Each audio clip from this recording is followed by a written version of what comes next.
Oh, it's funny that he's thinking that it's quiet in my car. Yeah. Okay, so let's just go now and we start. Yeah, don't kill the guy. No, exactly. At least he's working. Yeah, this is So, not like we. no, exactly. So we are just arriving at the Subaru hospitality area in the fan zone in Misano. We've had a nice little drive. Ivo from Speed Week joining me now. Ivo, how's my driving, mate? You're impressed, eh? We never hit anybody, we didn't crash. I mean, you're not Max Verstappen, but No, for sure. for an English guy, it's quite okay. Thank you very much. Right, we're going to jump out of the Solterra, the new safety car, and we're going to head into the hospitality unit. Already about 25 degrees. It's super hot this morning, eh? Yeah, it is. It is. It's hotter than we are. Yeah, absolutely, absolutely. Now, of course, the championship arrives at the halfway point here as we come inside. Oh, this is much better. Nice bit of aircon for us to have a chat.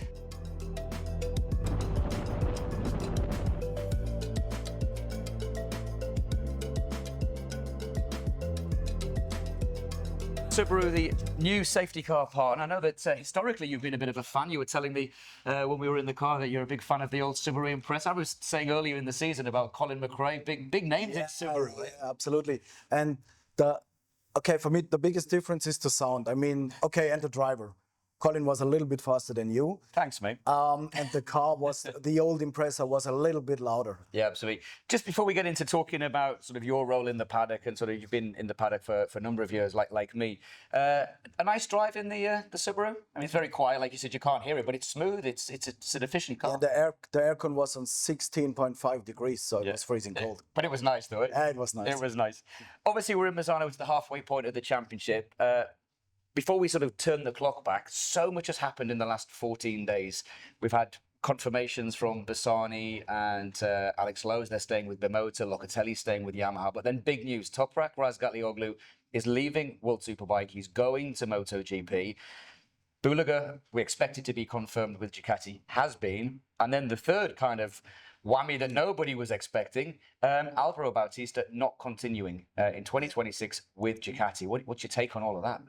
I mean, this was also for me a kind of surprise because Alvaro, two times world champion, 63 wins. He's the most successful Ducati rider ever in history in a world championship. Yeah. And he's actually fourth in the championship, 5 points behind the third. And he's overshadowed by Bulaga and he's 40 years old. But anyway, it was a surprise for me because I can't see a guy doing much better than Alvaro is doing actually. But, this is racing. Racing is about money. I guess that Bulaga has quite an increased salary for the next 2 years. So maybe there is no money left for Alvaro now. Yeah, maybe this is the truth. Obviously, again, for the viewers watching our Subaru chat, maybe not be familiar with yourself. Just give a quick intro as to who you are. Obviously, I mentioned Speed Week, and a lot of people will know the Speed Week website, but just give us a little bit of a summary of who you are. I started in 2005 as an editor in World Superbike. So this is my 20th season or 21st season. Oh, wow. Congratulations. We'll give you a cake on the paddock show. Oh, yeah, that's pretty cool. And a beer as well. And some applause. Absolutely. And since 1.5 years, I'm the editor-in-chief. I'm not 30 years old anymore, but close to it. And I'm still covering the World Superbike Championship and also the MotoGP Championship. Yeah. And I'm a motorcycle guy. Yeah. So, what is it specifically then about Superbike that you like? I mean, we've talked a lot over the last 10, 15 years since I've been in the paddock, and it's clear you have a passion for racing, not just Superbike, as you've said. What is it specifically for you that's special about World Superbike? I would say, in general, for me and for the fans, is the accessibility. Yeah. So when you come as a fan to World Superbike, you can go everywhere. So no closed paddock, everything is open. We have a great paddock show.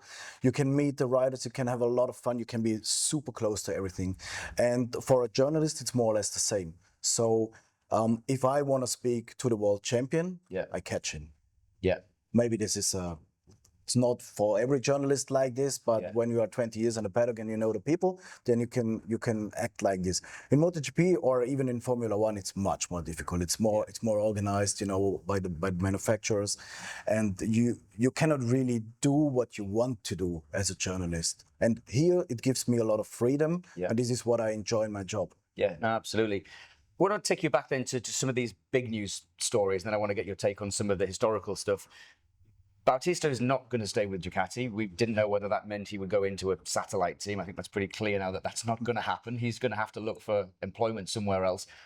Who would you put on the bike then? Who would you, if you were Mr. Ducati, given your experience in this paddock, who would you put on the bike? I mean, if I get rid of my 40-year-old double world champion, I would go for a young guy. Okay. I would not replace one old rider with another old rider, because the deal with Bulega is that maybe he becomes world champion this year. Yeah. The goal from Ducati is that he will be world champion again next year, and then maybe go to MotoGP. Okay. So this means they have 1 year to build up another rider, and you don't build up a 35 or 38 years old rider. So you don't do this. You looking at someone like from this paddock, maybe a Montella, give him a promotion, or are you looking, for example, maybe someone like a Huertas who's gone away? Does he come back? Yeah, why not? Or the Supersport world champion. Okay, this is a bad example because he's under Yamaha contract, so this means there is a clear path for Manzi if he becomes world champion. Yeah. Maybe you go for a good guy in Moto2. I mean, a top 10 rider, which doesn't have the chance to make the move to MotoGP. Yeah. And if you are 26 years old and you are maybe third in the Moto2 championship, and Ducati factory team is offering you a contract for World Superbike, this is a good sporting possibility, and it's also from the financial side not so bad. It's easier, isn't it? Maybe then you choose this path if there is no path for you into MotoGP. Yeah. Toprak then obviously is leaving. It's going to be a big loss for World Superbike. I've seen so many comments saying World Superbike's loss, MotoGP's gain. Is it going to be as easy for him as maybe what he thinks? I mean, he's confident. You've got to be confident. So you can't knock that from him. But, you know, he's going in with the Pramac team. You know, there are going to be some changes, but the new tyres don't come in until 2027. He's got a lot to learn. I personally think he can be in the top 10, genuinely, from the beginning. But I don't know. I'm not a technical guy, but seeing what he did with BMW on a bike that nobody could make work, he's made it work. So you'd have to think, you know, but we haven't seen him on a level playing field with the Quartararos of the world or Marc Marquez, you know? I think from a purely talent point of view, I see him top 6 minimum. Yeah. The point is, what's about the bike? How can he adapt to the bike? Is his riding style fitting to the bike? And we ran on Speedweek a nice story with Jorge Lorenzo, and he said, for his riding style, this is the wrong bike. Really? I don't know. Maybe it's the wrong bike. Maybe he is able to adapt, you know, with seat position and everything, and they can make the bike work for him. But I had a very long chat with Toprak yesterday, and he said, I know exactly that, especially my first year will be super difficult, because 7 of the tracks he doesn't know, so he needs to learn the tracks. Then all the devices in MotoGP, you know, the ride height devices and all that stuff, he needs to learn. And the bike, the tire, everything is new for him. And he said, okay, probably it would be more clever to go into MotoGP in 27 when they have new rules, new engine. Pirelli tires. Yeah, new tires, but he said, you know what? I go for it.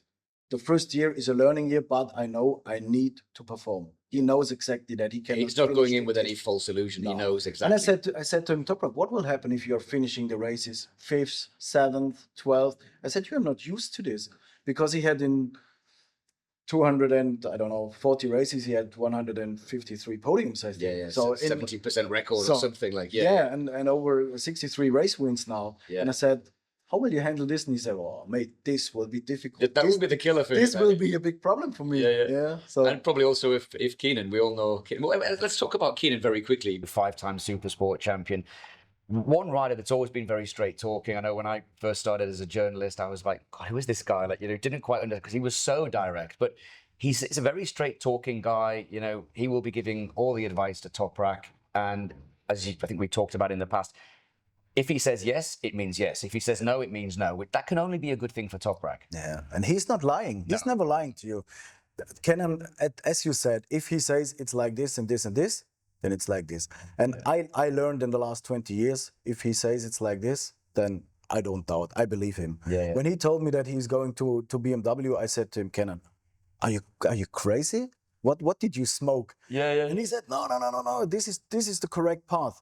And we saw it when Toprak went from Kawasaki to Yamaha. This was in a period when Yamaha didn't win anything. Yeah. So, and the last world champion on a Yamaha was Ben Spies in 2009. Yeah. And then in 21, he won. Toprak won again, and then he went to BMW, and BMW didn't win anything. And everyone said, "This is a career ender." And he said, "No, you will see. This is the correct solution." 1 year later, world champion. Yeah. And now Kenan thinks that the Yamaha solution is the correct one for Toprak. Yeah. So He's been right so far, hasn't he?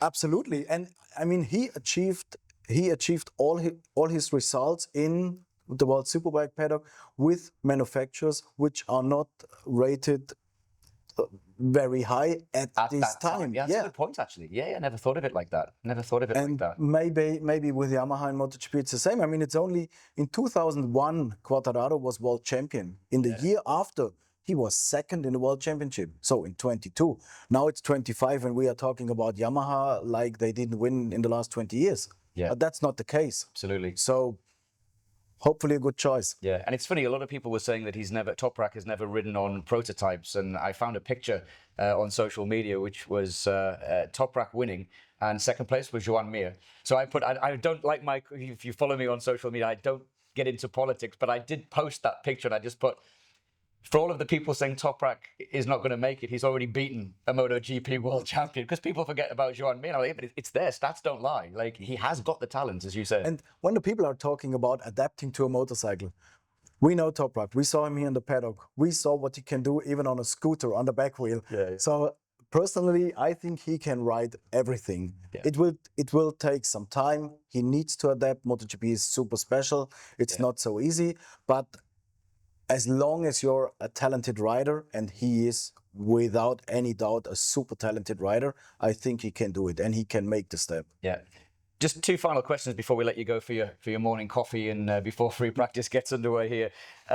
We've seen in Superbike has evolved over the last 10 or 15 years. As you said, accessibility for the fans, that's gone bigger.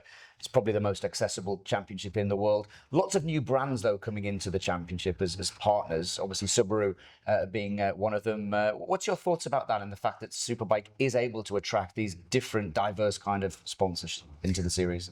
I think if you want to go into direct marketing, so directly to the consumer, then this is the best way. If you want to promote your brand worldwide, then you go to football or to Formula One. But if you say, look, this is my car or this is my motorcycle is winning here and tomorrow you can buy it in the shop, then you go to World Superbike. Yeah. And here you have the chance to make a selfie with a world champion. I mean, where can you do this? Yeah. No, so I think that all these brands are choosing the correct way. Yeah. No, it's good. It's good. Final question. Who's going to win the Superbike and MotoGP World Championships in 2025? Superbike, I would say Nicolo Bulega. Okay. He's ready. He's ready to win. And MotoGP, obviously, Marc Marquez. Really? You sure? Yes. Ivo, it's always a pleasure talking to you. Michael. I didn't scare you too much in the safety car coming in this morning, so No, it was fine. I'm used to this. good stuff.